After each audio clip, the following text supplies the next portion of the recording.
Kahit na Love Month ngayon, kapag tinanong ka na where do broken hearts go, simple lang ang sagot. Sa Sagada.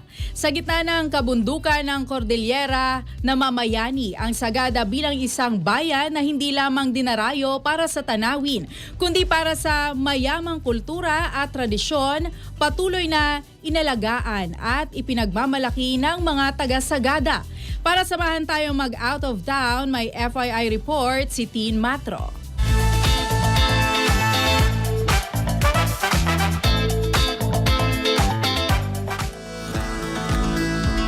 Matatagpuan sa lalawigan ng Mountain Province. Ang Sagada ay isa sa mga pinakakilalang destinasyon sa Hilagang Luzon dahil sa malamig na klima, mayamang kultura at makukulay na tradisyon ng mga katutubong Igorot, partikular ang etnikong Kangkanae. Kilalang Sagada hindi lamang sa tanawin kundi pati sa kakaibang pamumuhay na nananatiling buhay hanggang ngayon. Isa sa pinakatanyag na tradisyon ng Sagada ang hanging coffins o nakabiting kabaong. Isang unang ritual ng paglilibing na sumisimbolo ng paggalang sa yumao at pinaniniwala ang mas malapit sa langit ang kaluluwa kapag inilibing sa mataas na lugar. Malalim din ang pagpapahalaga ng mga taga-Sagada sa kalikasan, bagay na makikita sa kanilang mga ritual, musika at sama-samang gawain. Pagdating sa pagkain, hindi dapat palampasin ang etag, ang tradisyonal na inasnan at pinatuyong karne ng baboy na karaniwang niluluto sa gulay o iniihaw. Sikat din ang Sagada sa masarap na kape, lemon pie at mga gulay na sariwa mula sa kabundukan. Bilang pasalubong, patok ang mga woven product, wood carvings, kape at handmade accessories na gawa ng mga lokal. Ipinagdiriwang tuwing Enero ang Sagada Etag Festival, isang makulay na selebrasyon na nagpapakita ng kultura, sayaw, musika at syempre iba't ibang putahe na may etag. Dito masisilayan ang masiglang espiritu at pagkakaisa ng mga taga-Sagada. Mula Maynila, inaabot ng humigit kumulang 10 hanggang 12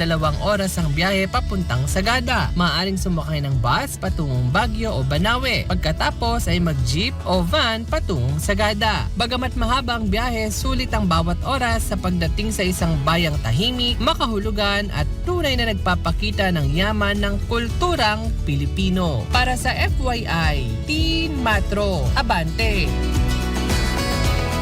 O, diba?